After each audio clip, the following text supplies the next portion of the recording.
Come on, let's be positive. Just stop right there. No negativity. Let's be positive. LBP, let's be positive. Matt, before we even start, mate, so you're just so people know, I mean, there is a human side to all our correspondence. We talk about sport, but everyone's got a life going on in the background. Now, you're trying to build a new house, a new ranch in Twizel. How long has it been? Resource consents, councillors, back to councillors, the admin. How much admin has been involved in this? 2 years of admin, Martin. 2 years to get through the banks and then get through the council and the regional council and resource consents and building consents. Of course, I'm a contractor. I'm not an employee anywhere. I'm a contractor with all the work I do. So they don't like me at the bank either. So it was just like pulling teeth, worse than the dentist. And then finally, all of a sudden, it's coming together. Everything was done by last Friday. And surprise, surprise, even though my builder, Ben, was late to a meeting this morning, he hopes to be back out there on a digger this afternoon. So it's all go, finally all go. I've been talking about it, seems like forever. Yeah. And finally it's here. It's knocking on the door. Just got a few more trees to cut down, but we are looking for a start. The wife is going to be over the moon. Please. But how long does it take from here on until you can finally sit down and go, this is our new house, we've got nothing else to do? Somewhere between 6 and 7 months, I suspect. Yeah, okay. All right. But nothing else to do. Another 2 years. Yeah, when you say pulling teeth as well, that just reminds. So, the Labor government are now promising free dental care for everyone under 30. This won't actually kick in for another 3 years. It doesn't actually even start until after. What about just actually parents teaching kids to brush their friggin' teeth? I mean, you've got a child. I know how difficult it is to get children to brush their teeth. But isn't that the whole start of it? Just get a toothbrush in your bloody hand, mate. That's the start. Let them afford decent food that doesn't contain all the sugars. That's it. That we are feeding all our young people. I mean, it just goes on and on and on and on. It's a constant struggle, though, just to get teeth brushed. Yeah. No wonder the world's so difficult to navigate. We can't even get them to brush their teeth twice a day. And now, once again, the solution always is, oh my God, we've got to fix it for them instead of, you're an adult. Fix it for yourself. If you're under 30 years old and your teeth are stuffed, why? Ask. Anyway, let's move on and do some proper sport, mate. You won 7. You lost 17. You scored an average of 18 points per game. You conceded 32. You must be delighted that this season is over for your Bulldogs. I couldn't be happier that the season is over. And as tantalisingly close as we went yesterday, we weren't really that close. We were always chasing. And you know what the most bitter pill was? And of course, Lachlan had to mention it to me straight away. Kieran Foran, who no longer is a top knot, he's got the shaved head now. He scores a hat-trick against us on the last game of the worst season. Yeah. It's just the worst. One, I groaned. 2, I moaned. 3, I almost cried. I thought, how has this guy scored 3 on us in a team like the Titans? But we can't tackle. We occasionally put on a decent piece of attack, but it's normally individual brilliance. And a couple of bits to a hat-trick for the Fox over yesterday's game, which was terrific, but not enough. We got one of the best wingers in the game, one of the best wingers we've seen ever, and we can't get wings on the back of how good he is. So the season 2023, it's like 2022, 2021, 20. I don't even want to go back any further, but it's over, thank goodness, and I can watch some decent football for the next couple of weeks without a Sunday disappointment. Yeah, 2 big games in town for most New Zealanders are going to be the Wars, and that is Saturday evening, early evening, 6 o'clock, and then previous to that, of course, the All Blacks versus France. Realistic World Cup prospects of both our teams are what? Oh, well, certainly the Wallabies' realistic chances are maybe a quarter-final, and then short of a miracle, a plane trip home. I'm not so sure on the All Blacks, because we've seen them play pretty well, but they've also been beaten by a couple of the front runners, France and South Africa, recently, and they've struggled against Ireland. And I think there's your top 4 teams, certainly in terms of the TAB, New Zealand, France, South Africa, Ireland, your top 4 teams. Can you get up over them? The New Zealand TAB has you favourites as outright always, winner. Mate. Yeah, but that's always, that's mate. The confidence the New Zealand public have, I suppose. Yeah, well, the New Zealand public always supports the All Blacks regardless, and so it does. I mean, they can just, so they've got to put low odds on it because that's where the money comes in.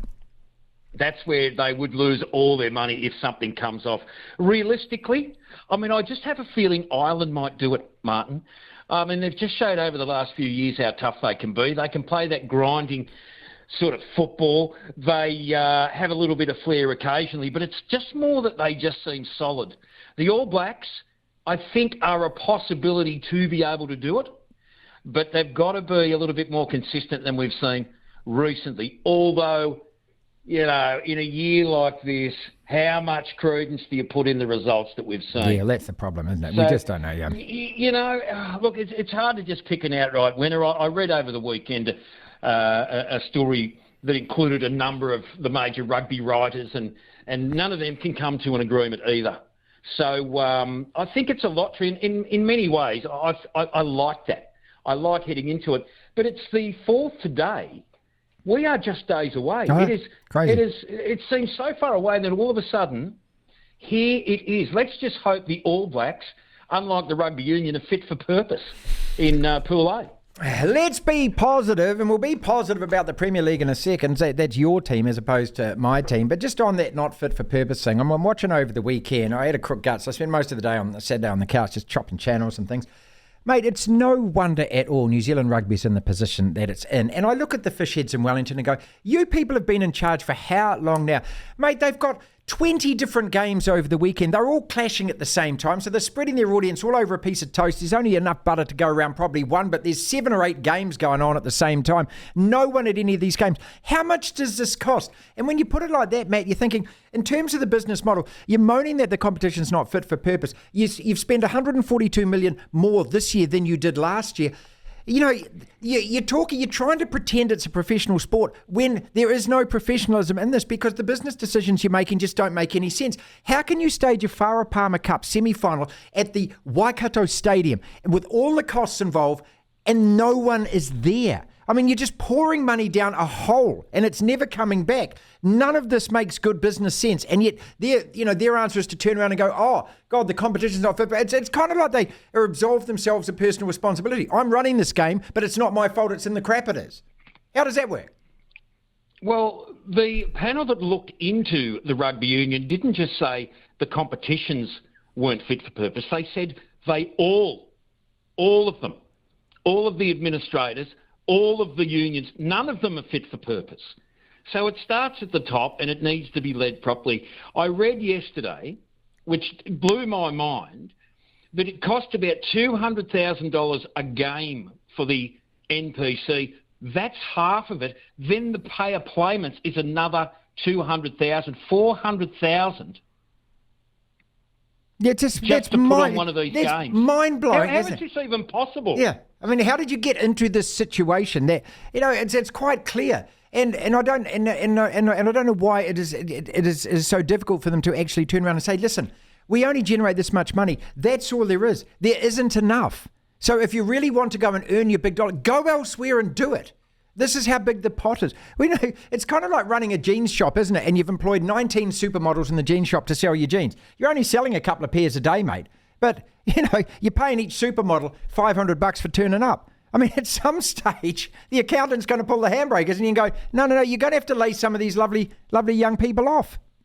All comes down to figures. It all comes down to figures. Last year, when we met with the builders, $360 for the house, 3-bedroom, 2-bathroom. 12 months later, while we're still trying to get it all approved, it's now $470 for the same building. So what did we have to do, Martin? We had to cut off a bedroom and a bathroom. So our budget wouldn't stretch to the ideal fit-for-purpose house that the wife wanted. We couldn't afford it. We couldn't get the money for it. So what did we do? We slashed. So somebody needs to slash and burn. It's the only way forward. You can't spend more money than you've got. You can't continue to look for sponsorship deals to fill the gaps. And when your average crowd, not taking into account finals, quarterfinals, semi-finals, whatever else, is 2,600 people and 25% of them have free tickets, you need to slash the bedroom and extra bathroom. There you go. There's no other way around it. No other way. And we're sitting here, we look at, and this is what amazes me. That Mark Robinson will sit there with all his highly paid executives, and they're all on extraordinary salaries, man. Your job is to manage this game and manage it properly, isn't it? That's your job, isn't it? And if you're not doing it, well, then get out of the way and get somebody else. Let's be positive finally. Oh, that's right, about the Premier League. Well, at least your lot are winning, and that's a nice way to finish your sporting weekend, was a 3-0 win over Aston Villa for Liverpool today, surely. 3 from 4 with a draw. We're sitting tightly at the top. I look down the table here we go. And I see... I've had to scroll down a couple of pages, really, but here you are with 2 from 4. Yes. It's always nice to be just a slightly ahead of you at this stage of the game. But what about Man City again? 4 from 4, top of the table. What are we expecting this year? I'm expecting Liverpool to just fight for this title this year, Martin. I'm expecting big things.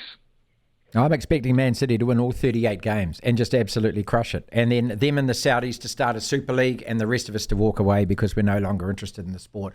I am bitter and twisted about it, mate. I watched them play on the weekend. It was like watching a training run. It really was. They could have scored 25 goals against Fulham. And the way it's played now, if a defender gets in the area, no one's allowed to tackle him. There's just, I don't know. Maybe because my team's rubbish. That's a bit of fan talking, isn't it? That's all that is. A bit of fan. You're a Bulldogs fan at the moment. You're only in 11th, but on the way back up. Hey? Are the Warriors winning this weekend, mate, or not? Oh, I think it's going to take an absolutely fantastic performance from them. It shows how they appear a few players down. Didn't look very good over the weekend, but again, everything was mostly wrapped up and they were waiting for other people to finish. They were thinking of this coming week. Look, I'd love to say I think they will win. I don't think they will win. And I tell you what, it's just a little tip. Watching the Newcastle Knights over the last 4 or 5 weeks, here's an outsider to come from in the lower half of that draw and cause an upset or two, because they're now 10 in a row. They haven't lost since late June, and they've looked fantastic over the last couple of weeks. They get the job done. So Warriors, I give them a 35% chance of winning week 1 of this NRL Finals.